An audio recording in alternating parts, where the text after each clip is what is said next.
আসসালামু আলাইকুম বন্ধুরা, আমি হাসি আমার ব্যস্ত রান্নাঘরে আজকে একটি ঝটপট রেসিপি নিয়ে এসেছি। আর সেটা হচ্ছে কি বলবো, ময়দা, আর এখানে নিয়ে নিয়েছি ডিম, চিনি, খেজুরের গুড়টা অপশনাল, আপনারা চাইলে দিতেও পারেন নাও পারেন, একটু লবণ, আর ঘ্রাণের জন্য আমি ফ্লেভারের জন্য নিয়েছি এখানে লেবুর রস। দেখুন এখানে কিন্তু সব কিছুই বাড়িতে থাকা উপাদান, একটা বাইরের জিনিস কিন্তু আমি ইউজ করিনি। খুব সহজেই কিভাবে এটা তৈরি করা যায় এখন তো আমি দেখাবই। আসলে এটাকে কি বলবো, এটাকে আপনি ডিমের পিঠাও বলতে পারেন, কেক পিঠাও বলতে পারেন, বা ডিমের ফুল্লা বা প্যানকেক। কি কনফিউজড লাগছে? সব কনফিউশন দূর হয়ে যাবে, পুরো ভিডিওটি দেখুন। আমার মনে হয় বিকেলের নাস্তায় এর চেয়ে মজার কিছু হতে পারে না। তো চলুন বন্ধুরা শুরু করা যাক। নর্মাল একটি সিম্পল রেসিপিকে আসলে আমি আজকে 3 ভাবে পরিবেশন করে আমি আসলে দেখাবো একই জিনিস যখন আমরা তার আকৃতিটা চেঞ্জ করে দেব এবং ভাজার পদ্ধতিটা চেঞ্জ করে দেব, তখন সেটা কতটা আকর্ষণীয় এবং খেতে কতটা মজা লাগে। প্রথমে আমি 3টা ডিম ফাটিয়ে নিচ্ছি। একে একে আমি 3টা ডিমই এখানে ফাটিয়ে নেব। ডিমগুলো ফাটানোর পর এখন দেব চিনি। আমি একটি মাপ বলে দিই, 2টা ডিমের জন্য 1 কাপ চিনি লাগে। আমি যেহেতু এখানে 3টা ডিম নিয়েছি সেহেতু আমি এখানে 1.5 কাপ চিনি লাগতো, কিন্তু আমি যেহেতু এখানে খেজুরের গুড় অ্যাড করব, সেই জন্য আমি 1/2 কাপ যে চিনি তার বিপরীতে আমি খেজুরের গুড়টা দিব। একটু পরে দেই, কিছুক্ষণ পর এখানে 1/2 কাপ পরিমাণ আমি খেজুরের গুড় দিচ্ছি। আমি খেজুরের গুড়টা টুকরো টুকরো করে ভেঙে নিয়ে এটা জাল দিয়ে নিয়েছিলাম, একটু ঘন করে জাল দিয়ে নিয়েছি। আচ্ছা, এখন যেটা বলি, খেজুরের গুড়টা কিন্তু অপশনাল। এটা আমার বাসায় ছিল সেই জন্য আমি দিলাম। এটা অন্যরকম একটি টেস্ট নিয়ে আসবে, প্লাস হচ্ছে এখানে আপনাকে অনেকে আছেন ডিমের পিঠা বলেন ডিম ডিম গন্ধ, সেই গন্ধটাও চলে যেতে সাহায্য করবে। একটু লবণ দিচ্ছি, মিষ্টিতে একটু লবণ না দিলে কিন্তু ব্যালেন্স হয় না, খুবই কম পরিমাণ দিলাম। আর আরেকটি জিনিস দেব, সেটা হচ্ছে লেবুর রস। আপনারা খেজুরের গুড় অ্যাড না করলে শুধু লেবুর রস দিলেও কিন্তু হবে। এটাও কিন্তু একটা কেকের ভেতরে বা এই প্যানকেকটার ভেতরে কিন্তু সুন্দর একটা ফ্লেভার নিয়ে আসবে।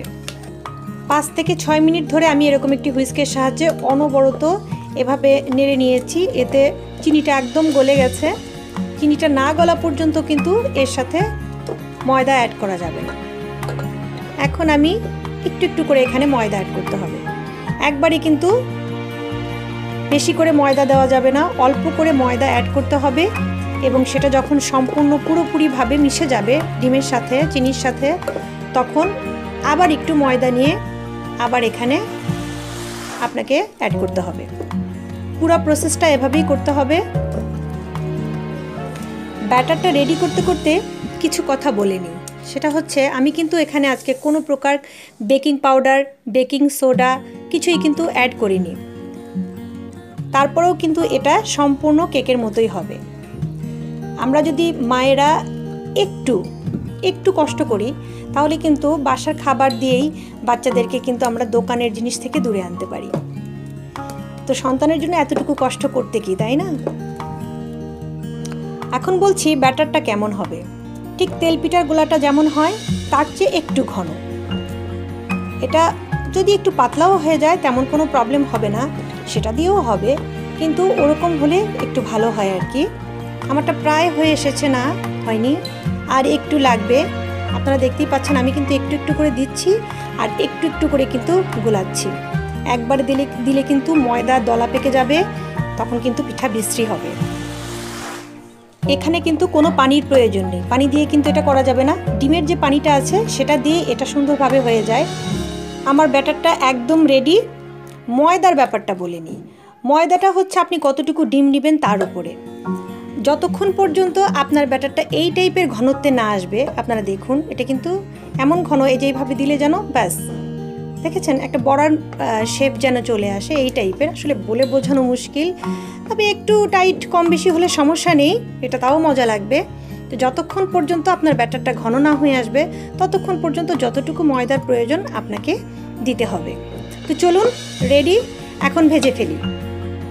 আমি চুলায় কড়াই বসিয়ে দিয়েছি এবং তেল অলরেডি আমার গরম হয়ে গেছে। তেলের ব্যাপারে বলি, তেলটা কিন্তু বেশি গরম করা যাবে না, খুবই অল্প আঁচে এটাকে কিন্তু ভাজতে হবে।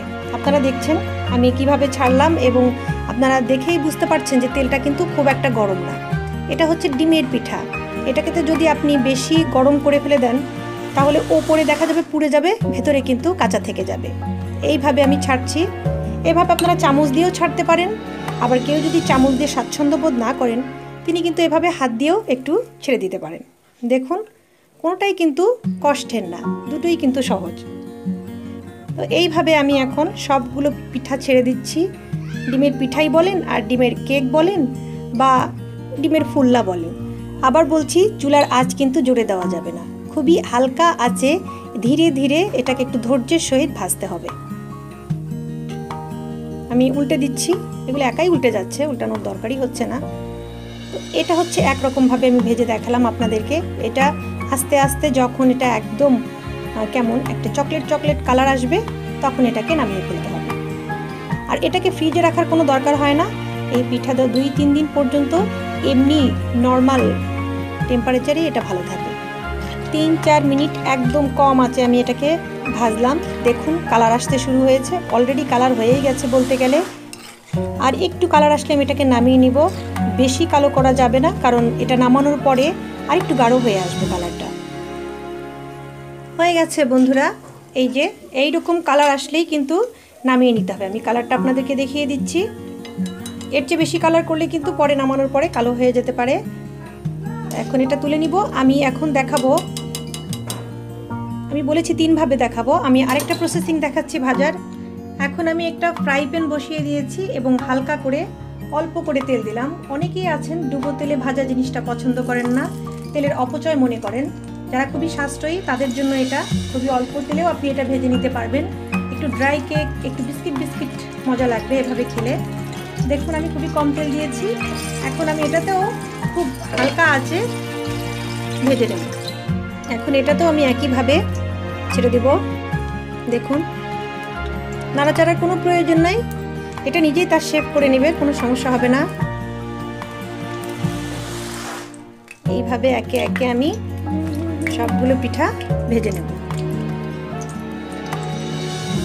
এখন একটু উল্টে আমি আপনাদের দেখিয়ে দিচ্ছি। এইভাবে দেখুন কালার চলে এসেছে অলরেডি।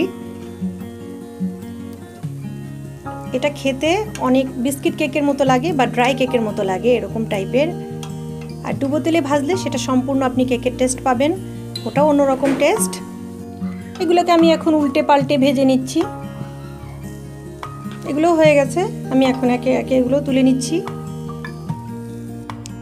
এখন চলুন বিগ সাইজ একটা প্যানকেক বানিয়ে ফেলি, সেম গোলা দিয়ে। আমি তো শুরুতেই বলেছিলাম যে আমরা একটু চেষ্টা করলেই সেম ডো দিয়ে আমরা টেস্টও পরিবর্তন করতে পারবো, আকারও পরিবর্তন করতে পারবো।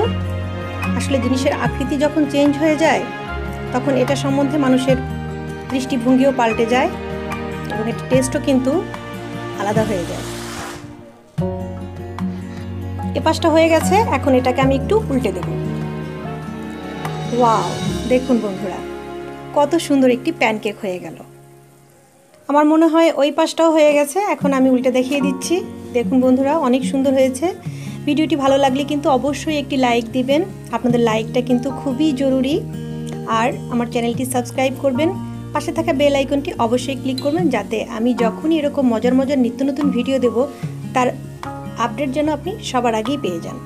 আমি পরিবেশন করে এখন দেখিয়ে দিচ্ছি, আপনাদের উদ্দেশ্যে আমি পরিবেশন করে দেখিয়ে দিলাম।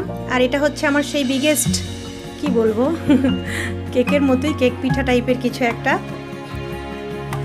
বিকেলের নাস্তায় আর কি কিছু লাগবে, শুধু 1 কাপ চায়ের দরকার।